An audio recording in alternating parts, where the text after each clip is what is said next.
नमस्कार दोस्तों, आप सबको मेरे चैनल पे स्वागत है। एक बार एक गांव में दो आदमियों ने यह फैसला किया कि वह शहर जाकर के काम करेंगे और खुद को और अपने परिवार को कभी भी परेशानियों का सामना करने नहीं देंगे।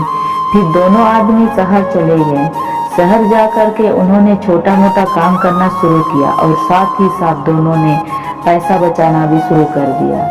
कुछ वक्त के बाद दोनों ने अपना अपना व्यापार शुरू किया और अगले 2 साल में ही दोनों का व्यापार खूब अच्छी तरक्की करने लगी। अपने व्यापार की तरक्की देखने के बाद पहले आदमी ने सोचा कि अब तो मेरा व्यापार अच्छा चल पड़ा है, अब तो मुझे किसी बात का फिक्र करने की कोई जरूरत ही नहीं होगी। लेकिन जैसे उसने सोचा वैसे कुछ भी नहीं हुआ, बल्कि उसकी सोच से बिल्कुल विपरीत होने लगा। बाजार में उतार चढ़ाव के वजह से उसका व्यापार में उस साल उस आदमी का बहुत बड़ा नुकसान हुआ। अब तक जो आदमी आसमान में उड़ रहा था वह अचानक जमीन पर आ गिरा। वह यह देख करके हैरान हो गया कि आखिर उसका जो व्यापार अब तक इतना अच्छा चल रहा था, उसमें आखिर इतना बड़ा नुकसान कैसे हुआ। आदमी ने उस कारण का पता लगाने की कोशिश की जिसके वजह से उसके व्यापार को इतना बड़ा नुकसान उठाना पड़ा। इस सब के लिए उसने सबसे पहले दूसरे आदमी के व्यापार के बारे में पता लगाया। उसी के साथ गांव से शहर आया था। वह आदमी यह देख करके हैरान रह गया कि इतनी व्यापारिक मंदी के होते हुए भी उस दूसरे आदमी का व्यापार फायदे में चल रहा है। उस आदमी ने यह फैसला किया कि वह जल्दी ही दूसरे आदमी के पास जा करके उसकी वजह पता लगाए।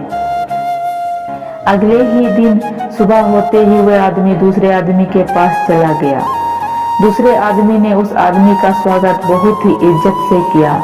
लेकिन जब दूसरे आदमी ने अपना दोस्त को परेशान देखा तो उसकी परेशानी का वजह पूछा।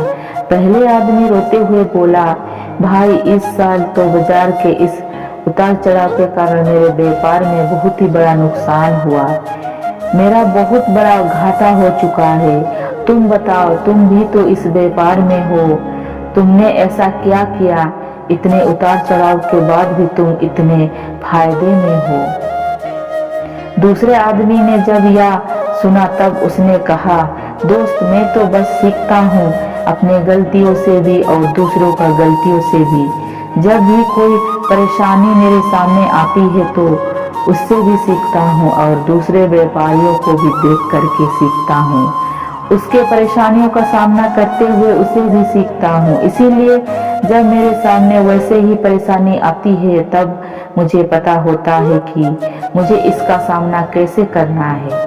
बस यही सीखने का प्रवृत्ति ही है जो मुझे और मेरा व्यापार को सफलता बना रही है। दूसरे आदमी का बात सुन करके उस आदमी को अपने गलती का एहसास हुआ। उसे समझ आ गया कि वह खुद पर अति आत्मविश्वास करने लगा था और सीखना छोड़ दिया था।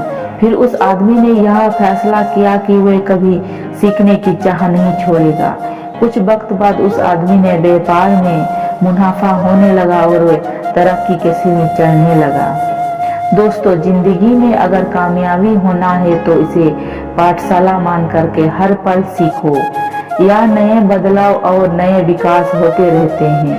अगर हम खुद को ज्ञानी समझ के भूल जाएंगे तो जिंदगी की दौड़ में पीछे चले जाएंगे। इसीलिए सीखने की चाहत खुद में बनाए रखें, फिर कोई बदलाव, कोई उतार चढ़ाव आपको आगे बढ़ने से रोक नहीं सकता। यह बात अक्सर देखी गई है कि जितने लोग सफलता हासिल की है उन सब में एक चीज कॉमन होती है और वह है कि वे हमेशा सीखने की चाहत रखते हैं और वे सब को यही सलाह देते हैं कि अगर आप सफलता हासिल करना चाहते हो तो हमेशा सीखते रहें। जो भी आप सीखना चाहते हो, जो भी आपका इम्पोर्टेंट है आपके करियर के लिए और आपके फ्यूचर के लिए, सीखना बहुत बड़ा जरूरी है। सीखना हर किसी के लिए जरूरी होता है क्योंकि सीखने से आप अपने भविष्य में वे हर काम आसानी से कर पाएंगे जो अभी आपके लिए करना मुश्किल है।